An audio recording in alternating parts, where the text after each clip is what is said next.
Hello, friends. Welcome to the daily transmission. I feel like I almost never leave this somehow. I don't know. I feel like every time I say it, I know that a whole day has passed, but somehow it feels like we're exactly where I don't know. Time just feels very cyclical right now. Just nothing feels like anything, and we are here to appreciate it. We are getting very esoteric right away. Welcome to the daily transmission, friends. It is Friday. Friday is the day of Venus. I always like to remind you of the energy of the day, like away from any of the actual like astrological moments of the day. We'll get into the transits in a minute, but when we talk about a day of, what the ruler of the day is, this is very useful in many ways. For my fellow business owners, this is a really excellent way of just like planning your content, planning your like daily tasks.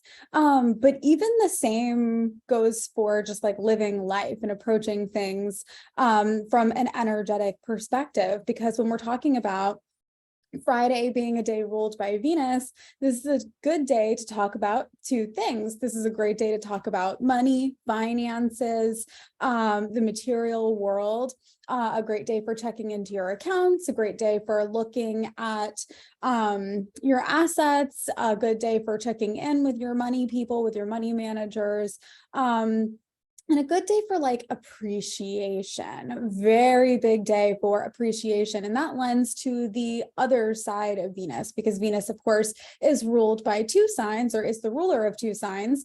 And that is Taurus, right? The money. And then Libra, which is the interpersonal relationship stuff, which we talked about a lot yesterday because the moon was in Libra. Actually, where is the moon right now? Let's go look. I'm going to open up my chart here. I'm going to open up astro.com. For those of you who want to follow along, you can hang out with me on Twitch live. That's twitch.tv/Mama Capricorn with an underscore. Or if you are in the future, hello, watching the replay, you can watch this, right? You're probably already doing it. So you can follow along either on YouTube, or you can listen over on Spotify. Oh my gosh, hello, Jenny. So nice to see you. I love, there is like fewer things that I love more than seeing like old clients, like people I've worked with years ago, right? We worked together in like 2020, 2021. And it means so much to me that people are still in my space after all this time. I have people who are still in my space that we worked together in like 2017, 2018. And it's just so cool. I love that, y'all. But what I'm going to do is I'm going to open up the celestial events. Let's go look at where things are for the day. So we do have the moon still in Libra right now, but we have a void of course this evening, or at least for those of us here on the East Coast. And so this evening, take it easy with yourself, be gentle with yourself. But with this being first of all, the sun is in Pisces, right? Which Venus is exalted in Pisces, which means like it feels real good there. Astro talk translation. This is the day of Venus. And then for most of the day, we have the moon rule in Libra. And so all of this is asking us to spend some time appreciating what we have and the people in our life. Now, this isn't just like our neighbors and our friends, although totally appreciate them too. But this is more about the people that you would consider partners, whether that's business partners, whether that is romantic partners, life partners, whatever. It is about people who have mutually beneficial relationships that require compromise and harmony in order for it to like continue, in order for you to have something that lasts, right? So like I was saying yesterday, where, Libra is not necessarily like a super romantic sign. It likes things to look nice. It likes things to be beautiful. It likes love, but it knows that more than just the surface level, like attraction, that for something to last, there needs to be common values and common goals. And so with this being a day that's ruled by Venus, this is a really great day for looking at both of those sides, right? That more like tangible, physical, what do I need? What do I have? What do I require? And then also that more interpersonal and like, how do I want to show up in my relationships? What do I really appreciate about the people that I am in partnership with? Now, y'all, I have got to share this with you because we've been talking about it all week. We've talked about it a little bit last week too, but we've got this Jupiter-Chiron coming into conjunction, and this has been growing for a minute. It's coming at peak point over this weekend on Sunday, which is why I really want to talk about it today, because all of this other stuff I've been mentioning, this like very Venusian energy, this like heart opening energy, Jupiter coming in a conjunction with Chiron and Aries is truly asking us to start over, to feel like it is safe to embrace the energy of change, to believe in ourselves, to believe in the future, to believe in beginnings. Okay, so I was talking to my daughter this morning. Now, I already had like a mini sort of like lesson on deck, like something that I wrote this morning. I posted it in my stories for those of you who may have already checked it out, but I was reading A Course in Miracles before I went into yoga this morning, and this just one line really stood out to me, and it said, humility is a lesson of the ego, not the spirit. Like, how many times do you feel like you need to punish yourself? Like, how many times do you feel like you have to atone in some way for something that you did? I know that for a long time, like I felt a lot of guilt for teaching a program that I later found out like was rooted in something that just like, or not rooted in something, but that the person who was at the forefront of it, it would be like teaching Dianetics and not knowing that fucking L. Ron Hubbard and all these people are, cult leaders, So anyway, it doesn't matter what it was, but I had this moment of like, oh my God, like I had to stop. I closed it. I shut it down. I literally burned down my business. I mean, if we're getting real with ourselves, but then rather than just like recognizing that I only knew what I knew at that time, and I was moving forward with the information that I had, and there was nothing to feel bad about, guilty about. I didn't hurt anyone, harm anyone. And I knew that. But it didn't matter. I felt like I needed to like atone.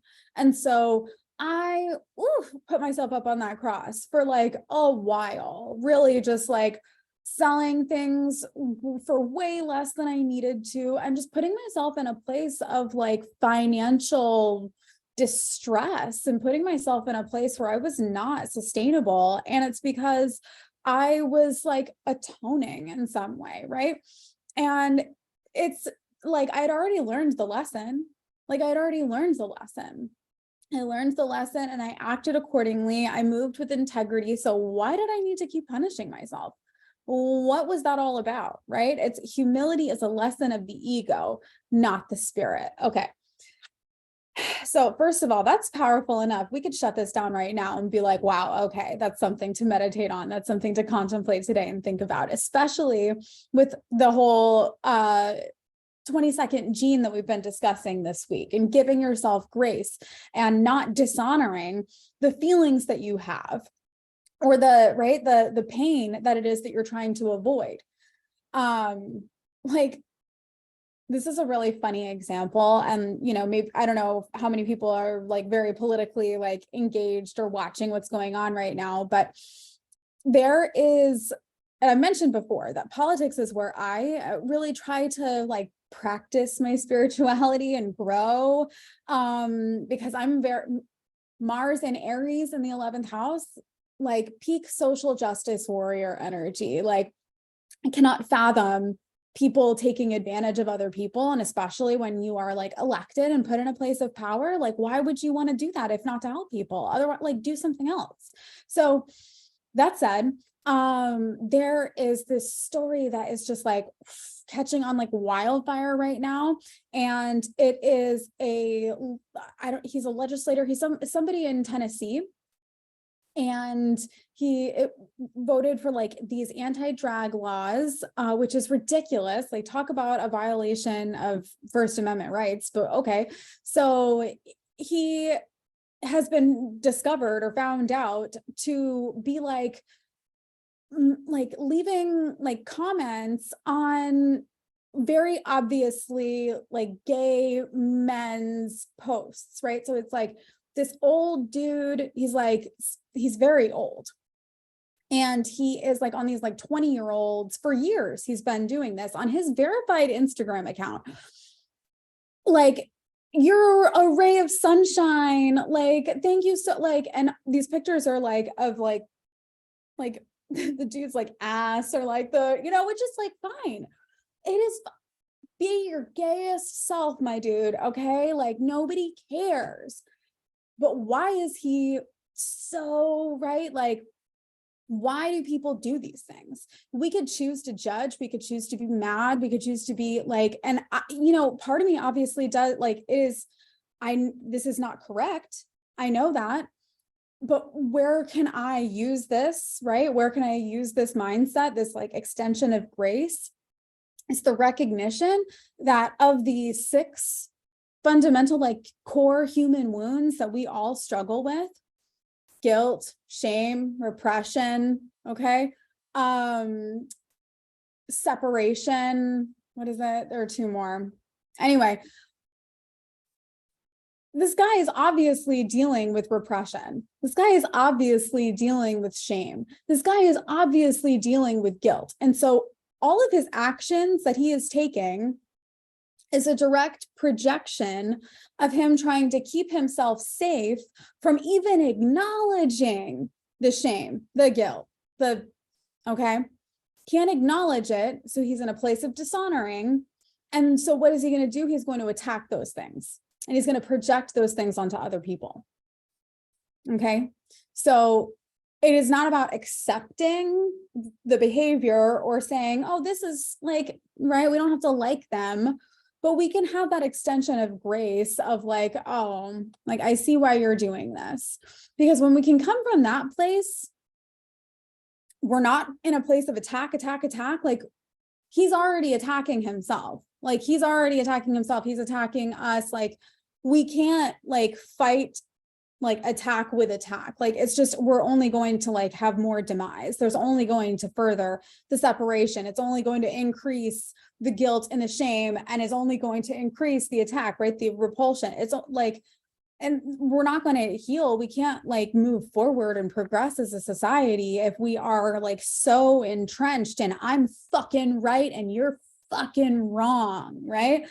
And anyway, it's just very interesting to reflect on how all of this is coming together to give us a moment to say like, no, we can start over. Like, no, we can't just like relinquish and give up, but we also can't like come at this from a place of hate.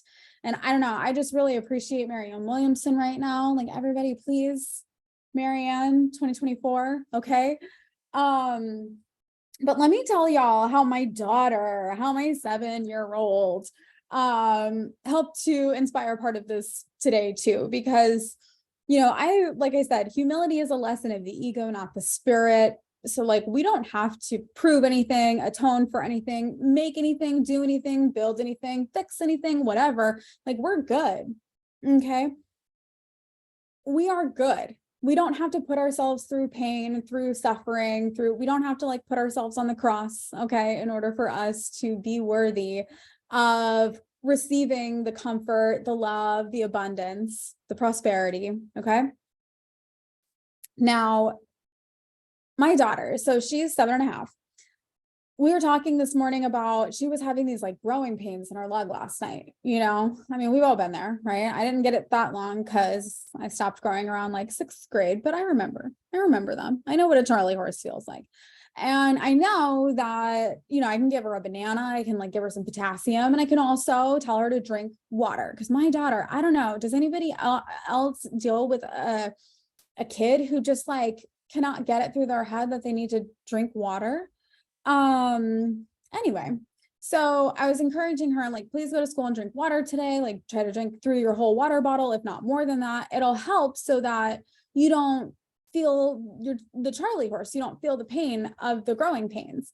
And she said, well, Mom, how am I going to know I'm growing if I can't feel it? And I said to her, well, you don't have to feel pain to notice that you're growing. And then I jumped up from the bed and I said, excuse me, I have to be right back. And I came and I wrote that down because that was like such a moment, right? How many times do we think like, oh, I'm not healed yet because I still I feel like I'm not feeling it big enough, or like, I don't know. I just feel like there's so many times where I see people who like, oh, I haven't grown enough, or I haven't done enough, or especially people who are like in the field of like coaching, or, who haven't experienced like massive trauma. Now, here's the thing. Trauma is entirely subjective. So it's the same thing as like first world problems, or like, I remember in high school, I went on a trip with my theater group and we were doing like a competition, and there's a girl who I went to high school with, and I guess she was like very, very wealthy. And like she was on a reality show later about like being wealthy. I don't know. Anyway, but I vividly remember her crying because she didn't have a specific hair straightener that she needed, right? And it's a chi. I don't know if any of y'all know what that is. It's very expensive, I guess. It's like high end. And someone like offered her like their hair straightener, and she just like was hysterical. Like, absolutely not. I can't go on stage. Like, she was just and there were, I mean, whatever, judge it if you want to. But there were a lot of people who like made fun of her, or, just like, all right, you need to, get your shit together, like really downplayed it. And we all have, you can think whatever you think about it, but to her, that was the worst thing that could have happened that day. Like, to her, that was a traumatic moment. Like, she probably like has that now. I mean, unless she's worked on this, but that may have been a moment in her memory where she's thinking to herself, like, I'm not prepared. And maybe now in the future, it's like, that's going to inform, like, she's going to pack like 15 bags to go anywhere because, oh no, what if I leave something important behind, and it's this concept that we have to have the trauma be like so traumatic in order for us to grow, in order for us to, be worthy of no longer suffering. I don't even know what it is, but I see this over and over. Like, I haven't earned it. I haven't proven it yet. I haven't gone through enough. And even I think that like now that, right, like I can tie this back to, because a lot of my clients are business owners or entrepreneurs or freelancers, even like, people who are creating an income, whether it is a part-time income or a full-time income, just through their own like skills, intellect, personality, resources, whatever.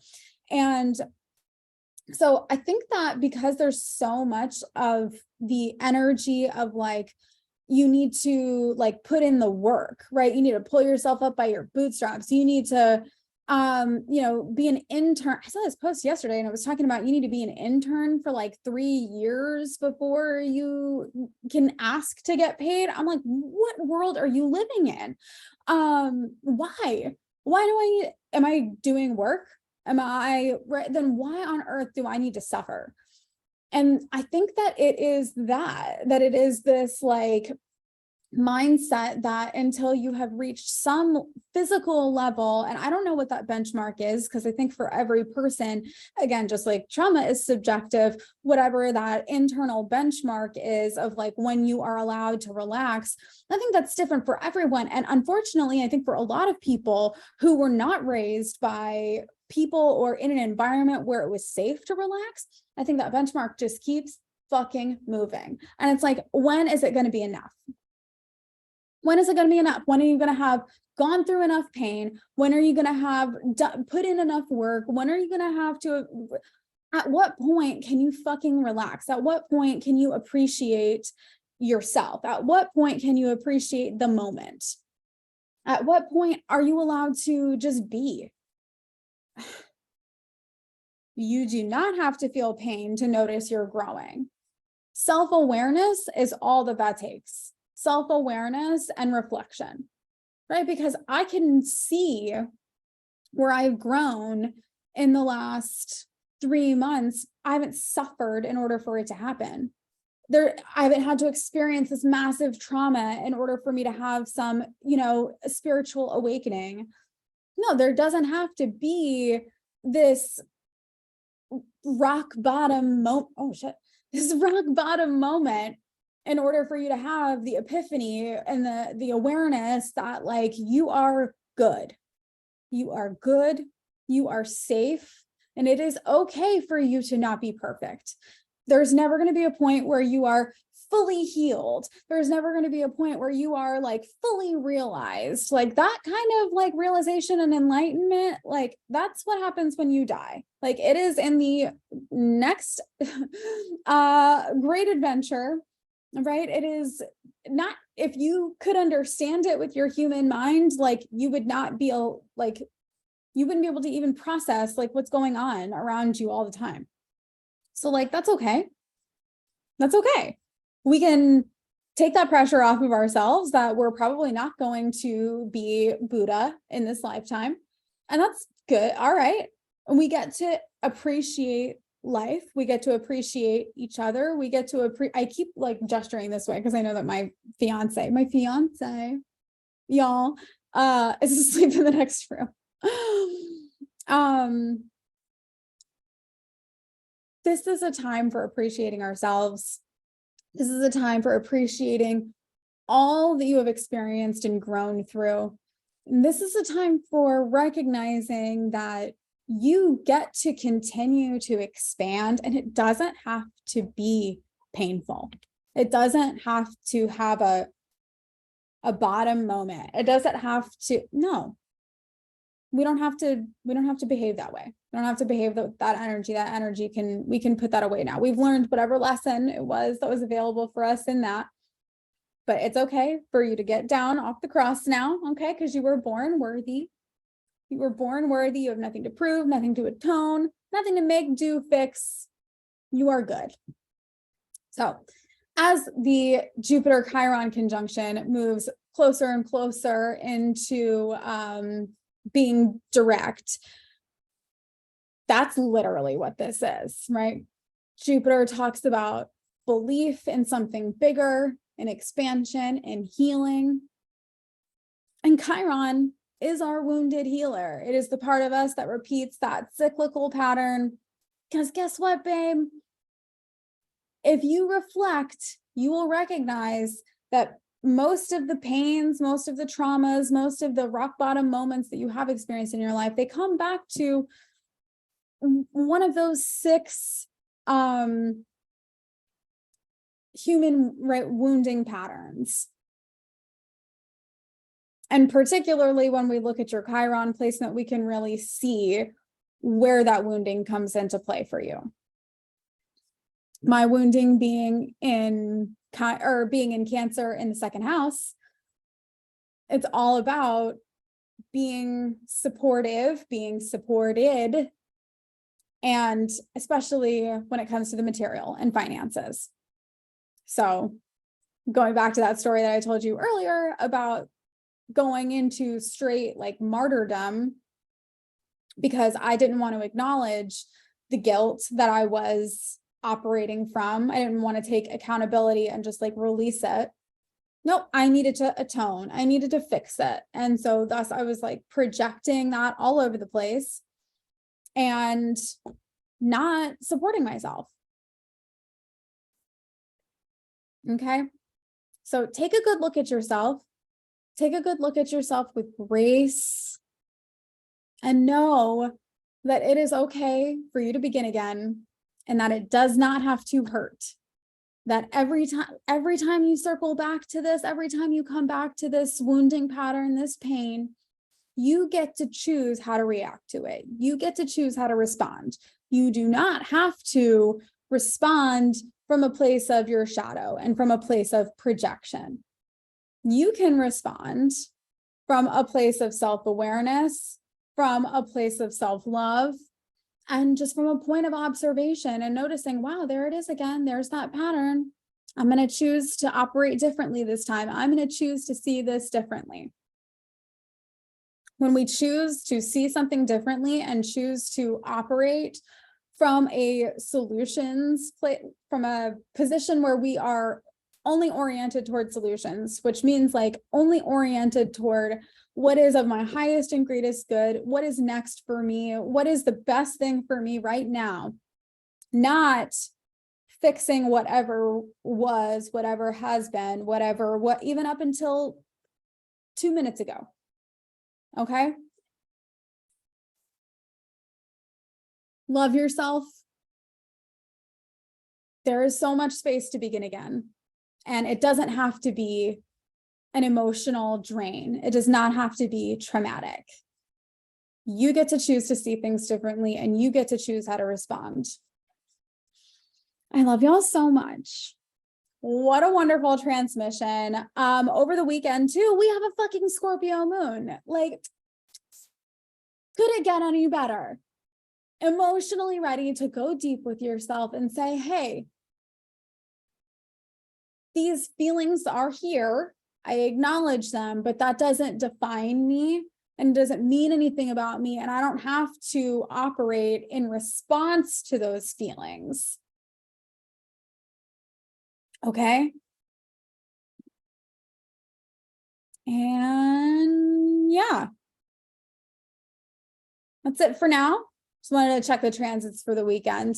If you are subscribed to my Substack, you will get the weekly horoscope by rising sign.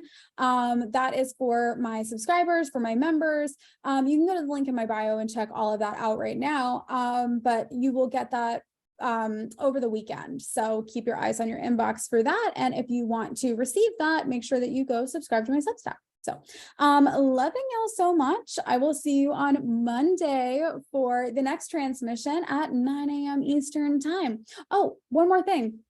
I have one more spot available for Audacity to Ascend. So if you would like to ride with me through your gene keys in my incubator program through the spring, we start on March 21st.